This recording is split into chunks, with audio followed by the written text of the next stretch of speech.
welcome to an episode of Convos with Friends, okay, where we just talk about, career and talk about what people are doing and the things they are interested in. We're focused on business, entrepreneurship, real estate, and today we're going to be focusing on medicine. I've been developing an amusement for the medical field, and these doctors, they're not easy to find. But yeah, I've found one, and someone I've known for a while is Joshua Okpanachi. But I will allow him to introduce himself properly. So Josh, go ahead and introduce yourself.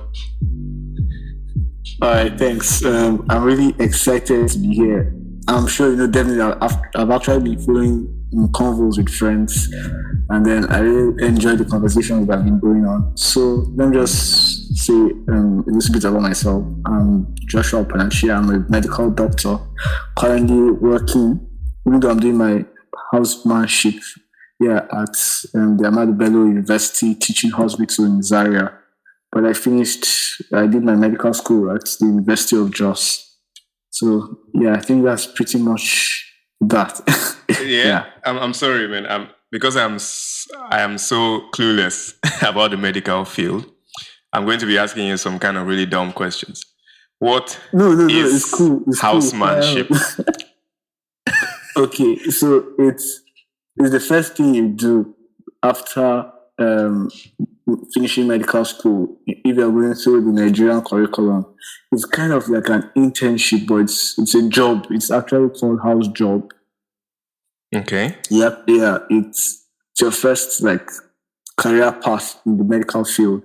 So what usually happens is that after you go through medical school and all, you get a provisional license, which enables you to practice in a certain environment. And housemanship is that environment that the provisional license gives you permission to practice. Then after 1 year of the compulsory house job, you now have license to practice anywhere in the country. Yeah. Mm. Okay. Who that wasn't too technical? No, I think I follow it. So you guys go through school. You go through something called medical school, and afterwards you do the housemanship, or you get a license, right? Or how does it work? You get a license to practice. All right. So in different countries, it works in different ways. But in Nigeria, what happens is after medical school, you get a provisional license. It gives you license within I don't say a provisional, the license isn't full. You can't just go about saying you're a doctor. You're definitely a doctor, quite all right. You're recognized by NDCM, but then you can't just be treating anybody you see on the road. You can only practice medicine in a provisional space, in an environment. No. And then when you're doing this job, that's the space you can practice your medicine in. So there are a lot of eyes on you, ensuring that you do it the right way. You just use 1 year to perfect your skills. Then after that year, you get a full license that says that, you're a pretty safe doctor wherever you are in this country. Even though, yes, you have gone through medical school, you know the stuff, you know the theory, you've seen a little bit of the practical, but you got more hands-on when you went through the house job. And now you're able to actually be a doctor in any part of the country and attend to any type of patients. So that's pretty much it. Okay, that makes sense to me. We're going to go, talk about all the other things that involved. That's the thing. I don't want to be too because I felt like yeah, we'll talk about the rest. But I just want to, get more in depth, to you. So how long have you been pursuing this medical, let's say, career? How long have you, when did this journey start?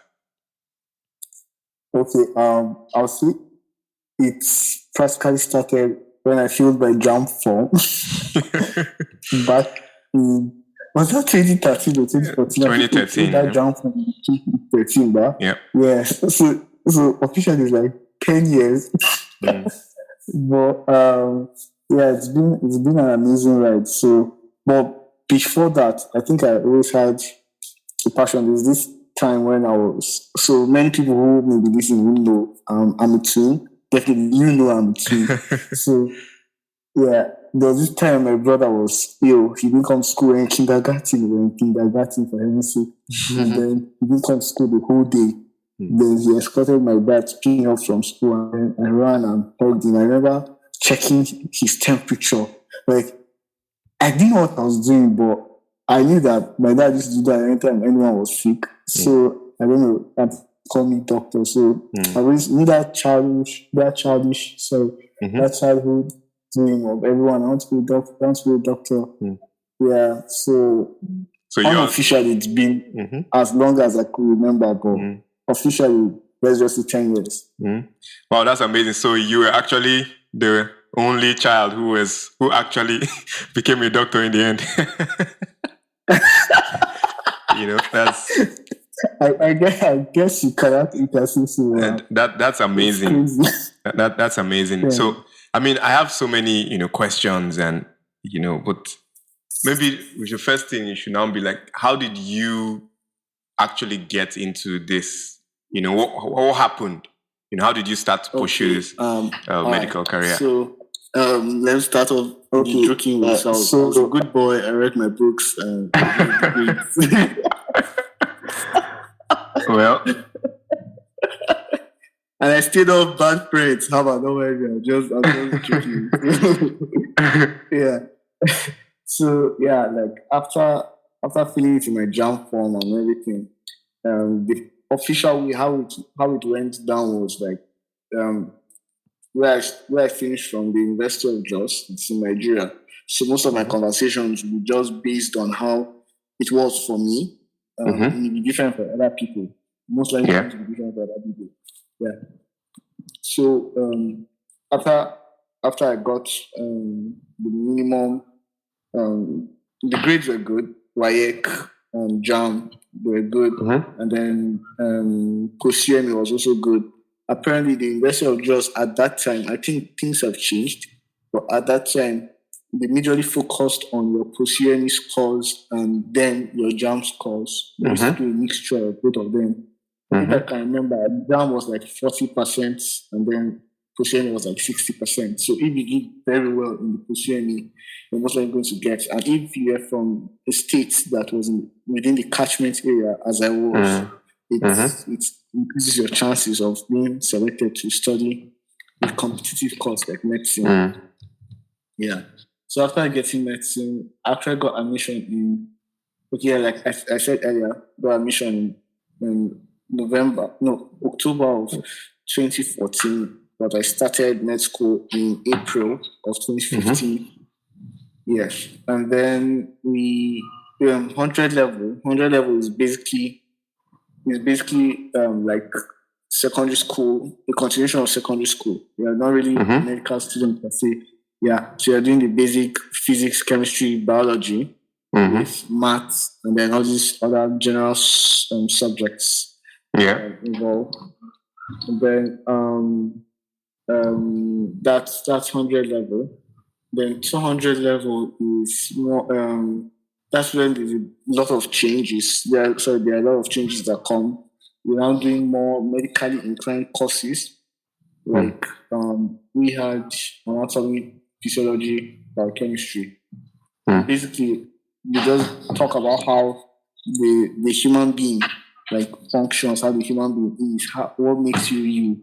So anatomy tells me, for instance, you have one head above your neck, you have two eyes, and then you have this and you have that. You have a right limb, a left limb, upper limb, left lower limb. Like it just tells you where this is, where that is. Definitely it's deeper than that, but that's what it is. And then physiology tells you what makes your muscles move, like how you can carry an object to yourself, how you can digest food, how you can do so many other things, like how you can make urine, for instance, how your heart works. Yeah, so physiology just tells you the basic things. And then biochemistry goes deep down to the molecular level. So it tells you how every food you eat is broken down to very little units and how the body uses that to get energy. And genetics, DNA, just a lot of little bit abstract, but it's more molecular. Yeah, so it just tells you. So all of them tell you the normal. Then in preclinics, sorry, this whole 200 level, 300 level phase is called preclinicals. Preclinicals. That one you're just exposed to things that are not clinically demanding, so to say. You are just exposed to the normal. And then we're exposed to cadavers. Yes. So cadavers, for those who may not know what a cadaver is, it's a lifeless, it's a corpse that's for scientific purposes, that's been used for science. People donate their bodies. Some people actually say they want that after they want their bodies to be given for science. Whereas most of the guys we get are victims of jungle justice or criminals whose bodies were never identified. No relative wanted to identify with them, for instance. So yeah, and then that's pretty much that. They are preserved. They give them a lot of preservatives, so they kind of pump them with a lot of formaldehyde. Like the way it smells. Like, every time we dissect, we come back.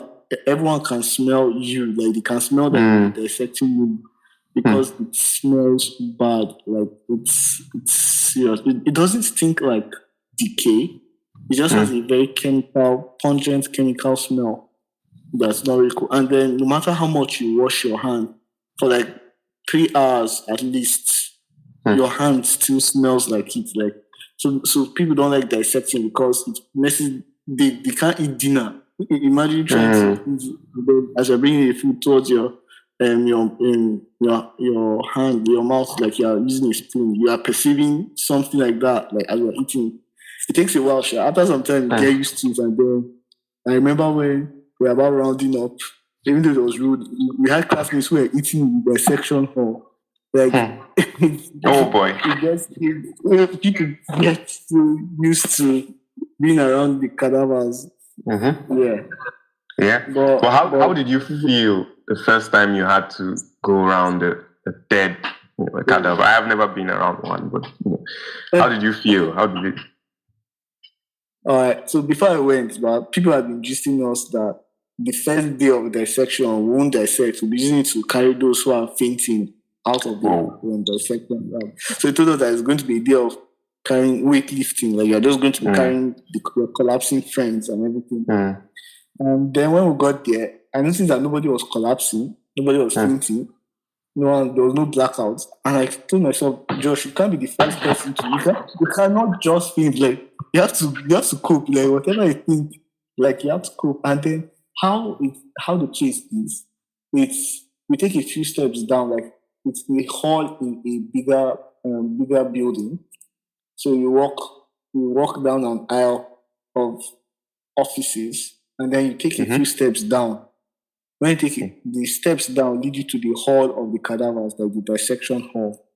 And I don't know why they made it so hollow or so secret. Like it looks like a temple, so to say. Like not really temple. It just looks like, guys, kind of creepy. You see bodies lying like 3 on one side, 3 on the other side, and then everyone is quiet with fan blowing. Like you only hear fan blowing, and then you're seeing human beings lying down, waiting for it to cut them.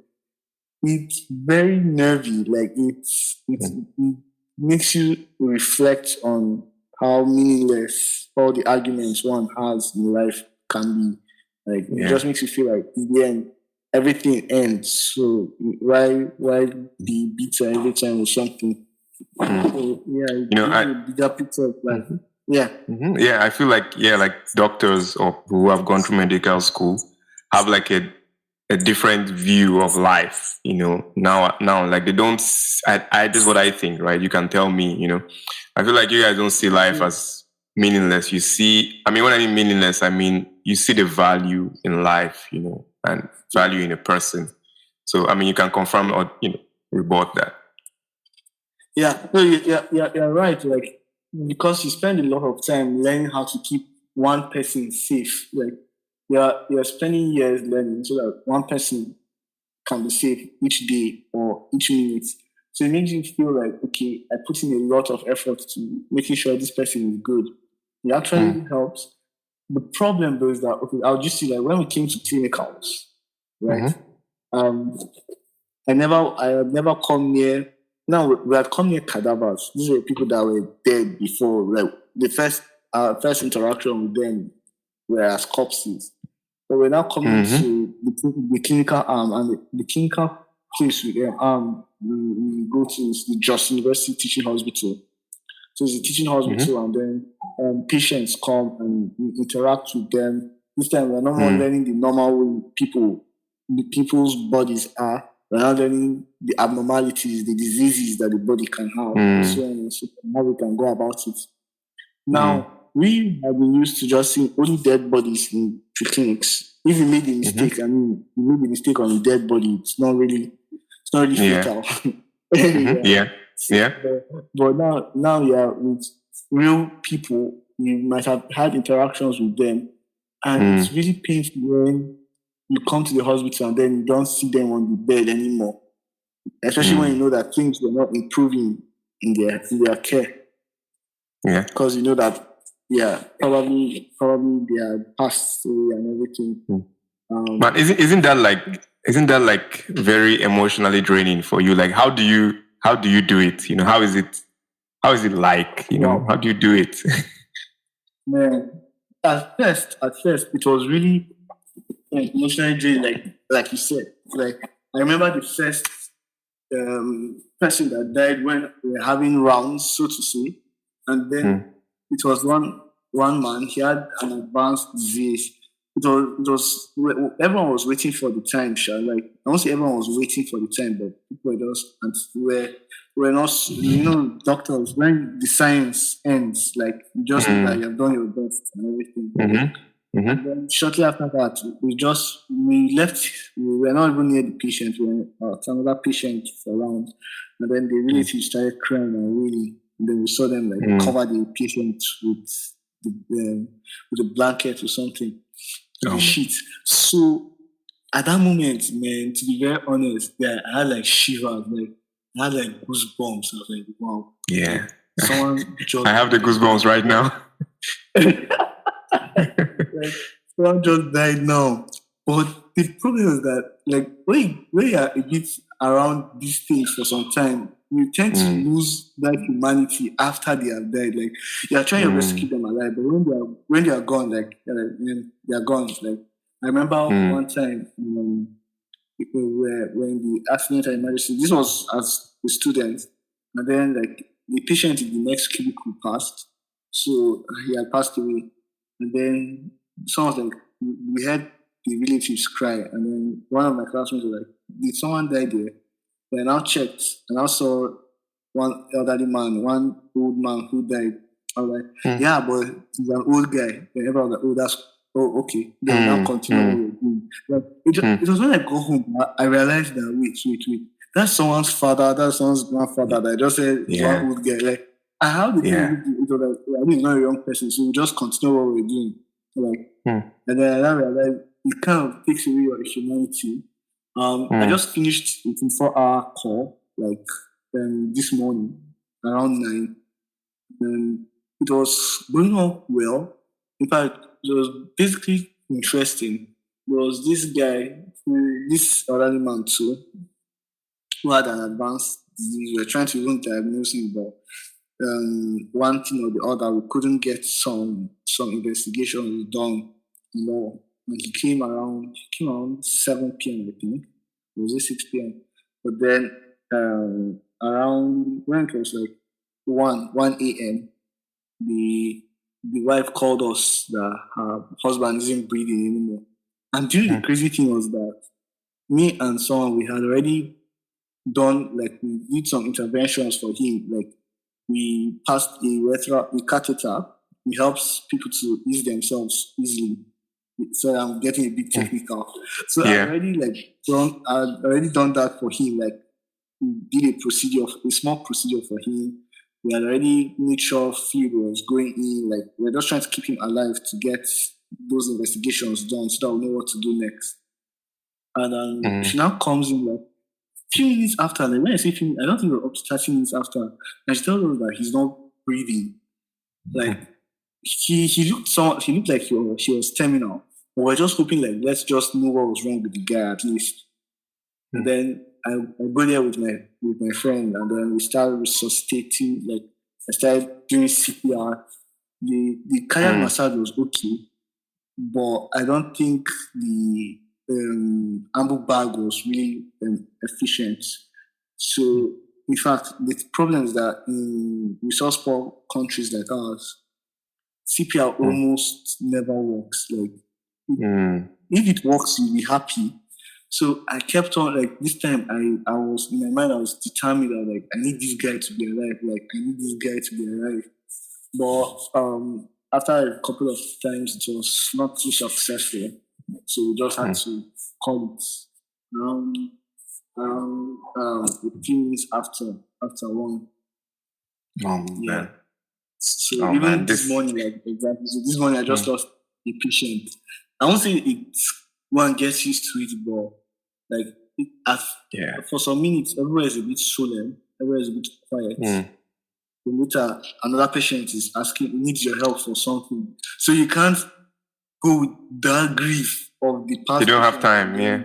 You don't have time. Like you have to like, okay, yeah, I've paid you my respects to that person, and then I'm off to the next person. And I think that's one of the things medical school teaches us that we tend to neglect, because in medical school people tend to fail a lot of tests, and then the school is not waiting for you to recover from the test you have failed. The next 2 days you're having another test. So whether or not you have recovered, you're in the right frame of mind, you are going for that next test.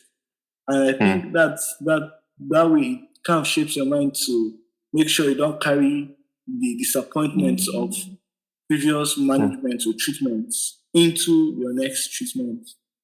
So it's amazing. It really is. Yeah, I mean, man, even me just hearing this is already, draining me. But yeah, really, like, honestly, I can't imagine what it must be like. But, maybe this is something that some people always want to do it. But can you actually just, so on a lighter note, can you tell me what you actually enjoy about it? So it's really amazing. Yes, there are a few, we lose some, but we tend to save lots more. It's usually beautiful when we get to discharge patients. I've had instances where the relatives are like, sorry, I've been working too much, come and eat dinner, or come and do something, come and do this, do that. But some even joking talk of how they'll give you a wife. Up north, that kind of thing. So yes, it's amazing when you see patients who come in maybe breathless, restless, and like in distress. They look like people who are ready to go in any moment. And a couple of days after taking care of them, you see them so happy and so excited, like they're even changing their clothes. Sometimes you hear they went to go and cut their hair, they came back, like they look very good. Like I really love those moments. Like those are like when I come back home, I feel like yes, I was part of making this person's life better. I don't know. There are few feelings that are better than that. Like there are very few feelings that are better than that. Like you just feel like you impacted into society, you saved somebody's life. Like really, it's this call we just had, apart from the patient that we lost, there were many other patients who were very bad. But when I was leaving from call, they were stable. In fact, one of them was telling me that, doctor, you need to go and rest. You have been working too much. So yes, like there was one, she couldn't even voice up, like she couldn't say anything. Like she was just gasping. And now like you can even gist with her small. So it's really beautiful when you see people get better and you feel like the years you spent in medical school weren't really a waste. And you're able to at least intervene one way or the other. So there are a lot of positives. To it. Let me ask, this question I usually ask people. on this podcast, which is why did you go for medical school? Like you could have done anything apart from this. You've done anything. You could have pursued a career in photography or a career in tech or, a career, anything. But why this one? Okay. So, yeah, like I earlier said, I was one of those few kids who wanted to be a doctor right from when they were little and then ended up becoming one. So, yes, I also earlier said that like my life is faith-based, so it's something I prayed about and then I got leading towards. Then, apart from that, I think one of the reasons I went for medicine was because I enjoyed biology in secondary school. Like biology was my should I say my king? I don't call it my kingdom. It was my niche. Yeah, I think that's the best way to put it. Like, it was my niche. Like I really love maths. But I don't know why biology just seemed too easy. And then people will be struggling and I'm like, "Come on, guys, it's just biology." Yeah. So, yeah, like I because I like maths, I wanted to do engineering, but then I felt like I like biology more, and probably medicine was going to be better for me. And yes, so I think that was what really pushed me towards it. Only for me to realize that biology was just a very little, in fact, a very minor part of my life. They're not even really in the same place, the same field to see, but let's just leave it as it is. Let's not even go to the argument. Let's just yeah. So, wow. Yeah, that was it. So what now keeps you going, at this time that, you've done medical school, you've all those things that have been happening. You have seen all the bad things, the good things. What's now keeping you going? Like, why do you want to wake up the next day to go to work, go to call? Like, why?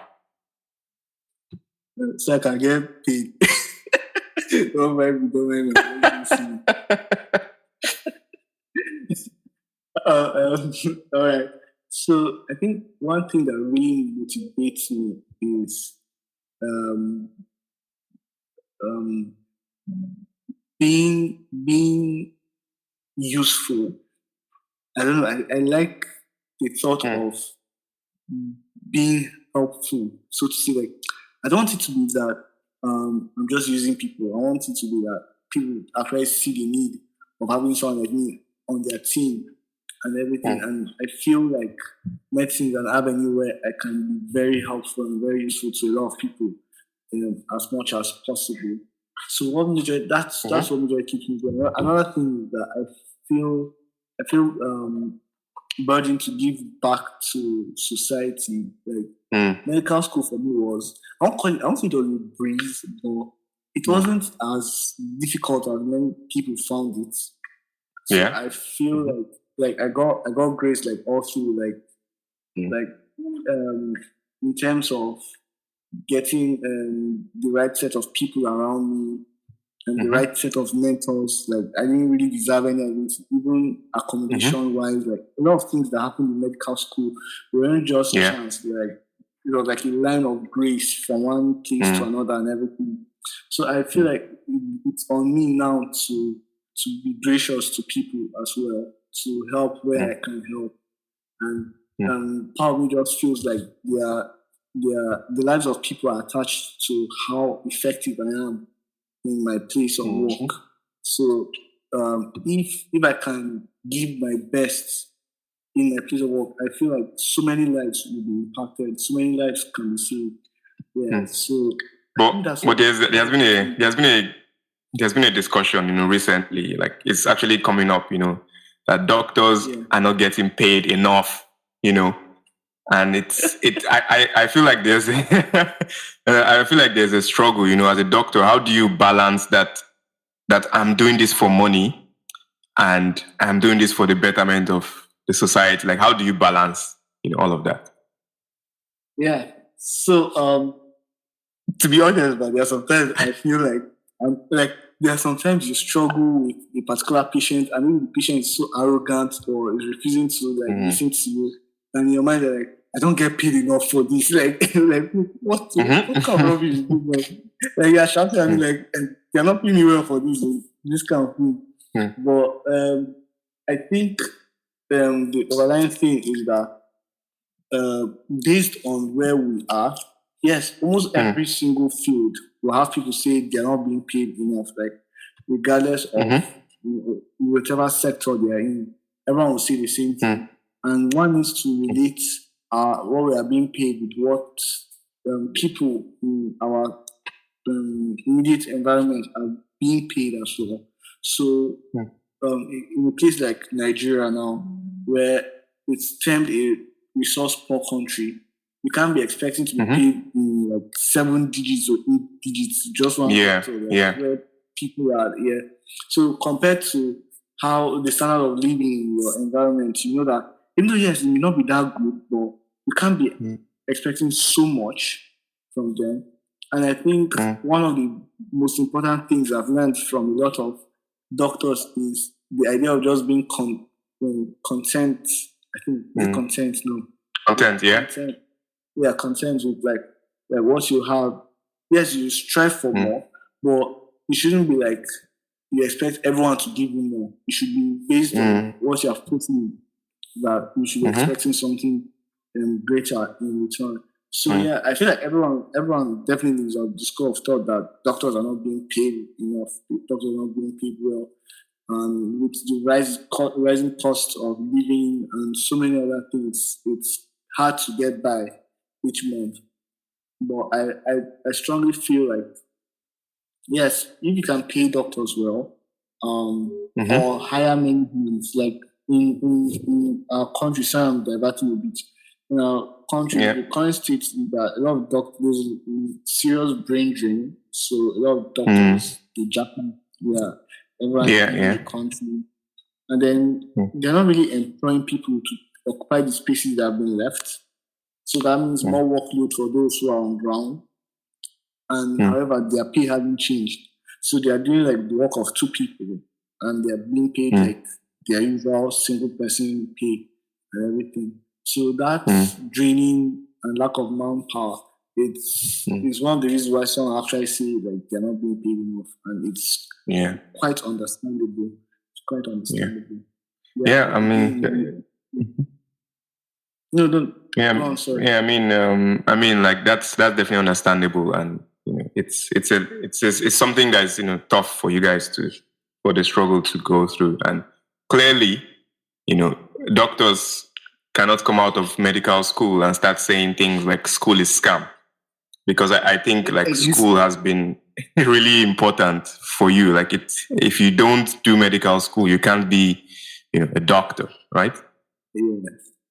Exactly. So I mean, I love talking to doctors. I've been fascinated by it. Like I wish if all the other disciplines, all the other careers just took their work or careers, like learning and as important as doctors took it, to be amazing, but if I'm trying to get to the end of this podcast, but before you go, like can you give like advices, like the things you did or the things you wish someone would have told you when you started this journey of to become a doctor? Okay. So the things I'll say, let me see. How should I arrange them? Anyway, I'll just talk. So the first thing is be certain of what you want. Like don't just come to med school because like whoever wants to be, don't just do this because you feel like a lot of people are saying you should do that. People say you're smart, so you should be a doctor. I feel like every field needs smart people. You can't be saying this guy is very intelligent, you should be a doctor. That's one mentality in terms of life. That I think is messed up. Sorry, I just feel like it's bad. Yeah. So regardless of how skillful you are, being a doctor is not the end goal. Like it's just a platform for more things to be done. So this, So be certain that that's what you want to do. Look at medicine more as a calling than as just a job or a career, because you're going to do some pretty crazy things for your patient's benefit. Like some pretty crazy, like this place where I'm working have made me, sometimes I go and beg other patients for materials I can use for some other patients who can't afford. And then a lot of donations, and it's not just about being paid, that you're giving yourself to service generally. Another thing, before I came to medical school, the doctor once told me something, and I still hold on to that. He said, medical school is not for the smart ones, it's for the hardworking people. And I think a lot of consistency and hard work really, really helps one become as good as they are meant to be in medical school. Then you can never do it alone. Like it's not in one man army, like med school, man, or medicine in general. Like if you can't even attempt it, like you can't attempt it. Many people tried, but from the first CA, when they saw their first test scores in 200 level, remember 100 level is not really medicine. That one you're still doing physics, chemistry, biology. That's pretty nice. You still have good scores. You're still saying I want to get an A, I want to have 70, I want to have 80. You can have such high ambitions. But when it comes to like 200 level and everything, you're like, God, I just need 50. Just give me 50. Let me go. Like that's how it is. So many people came to clinicals and then pre-clinic, 200 level, thinking the one man army, and then their first test score, they were getting like 16%, 20%, like 30%, like percentages that they never thought they could ever get in their lives. And the reason why some of us didn't really have such scores was not because we were very, very good, per se. It's because we had mentors, we had people who had done it, who had gone through it, tell us what we needed. So for each test, we spoke with someone who would be like, okay, when we wrote this test, this is how the lecturer wants his answers to be. This is the textbook this lecturer uses. This is the format that he usually gives his test. That way, you're a bit prepared. You're not going to be surprised with what comes with the test in the end of the day. Wow. Yeah, so that's having amazing. mentors, like it really does a lot of good. Like it gave me having a mentor. There was this mentor that took us on some tutorials before we started 200 level, and then it kind of gave me I'm trying to look for this word. Like I don't say it fast forwarded or fast tracked my adaptation to 200 level, but I was already miles ahead of a lot of my contemporaries when we resumed, because what we were trying to learn was something I had already learned, and I was able to just teach them a bit. Yeah.